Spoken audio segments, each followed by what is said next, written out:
जय माँ संतोषी। एक बार की बात है। एक गांव में एक बूढ़ी महिला अपने इकलौते पुत्र और बहू के साथ रहती थी।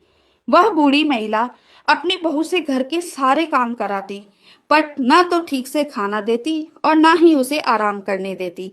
एक दिन उस बूढ़ी महिला के बेटे ने जब अपनी माँ को कहा कि आप मेरी पत्नी के साथ ऐसा क्यों करती हैं, तब बूढ़ी महिला ने कहा, क्योंकि यह घर मेरे पति का है और उन्हीं के कमाए हुए छोड़े हुए पैसों से चलता है।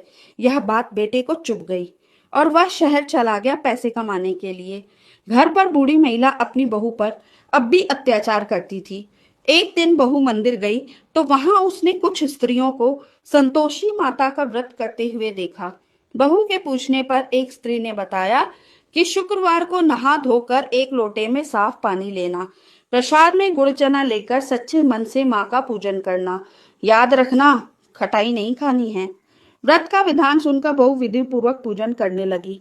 वह हर बार माता संतोषी से प्रार्थना करती कि हे माँ, जब मैं अपने पति को देख लूंगी, उनके दर्शन कर लूंगी, तब अपने व्रत का उद्यापन करूंगी। एक रात माँ ने बहू के पति को स्वप्न में जाकर दर्शन दिए और उसे घर जाने का आदेश दिया। तो पति ने कहा कि हे माँ, अभी तो मुझे कुछ लोगों से अपने पैसे लेने हैं और कुछ लोगों को पैसे देने हैं। तो माँ ने कहा ठीक है, कल ही जिसे तुमसे पैसे लेने होंगे वह आकर ले जाएगा और जिसे तुम्हें देने होंगे वह आकर दे जाएगा। दूसरे दिन ऐसा ही हुआ। फिर क्या था, वह पति अपने घर चला गया। उसे देखकर बहू ने बड़े ही उत्साह से माता का उद्यापन किया। पड़ोस में रहने वाली एक स्त्री बहू के सुख से जलने लगी। उसने अपने बच्चों से कहा कि खाना खाने के बाद खटाई जरूर मांगना। बच्चों ने ऐसा ही किया। बेचारी बहू ने उन्हें मनाने के लिए पैसे दे दिए, जिससे बच्चों ने इमली खरीद कर खा ली।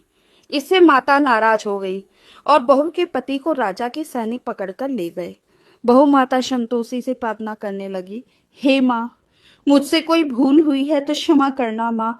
मैं अगले शुक्रवार को आपका फिर से उद्यापन करूंगी।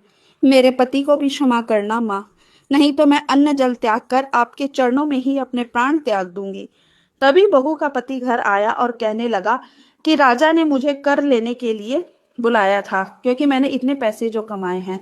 अगले शुक्रवार को बहू ने फिर से उद्यापन किया और माता की कृपा से 9वें महीने उसे संतान सुख की प्राप्ति हुई।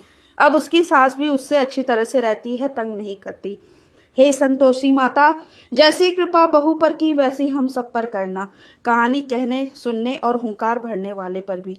अगर आपको मेरी कहानी अच्छी लगी हो तो प्लीज चैनल को सब्सक्राइब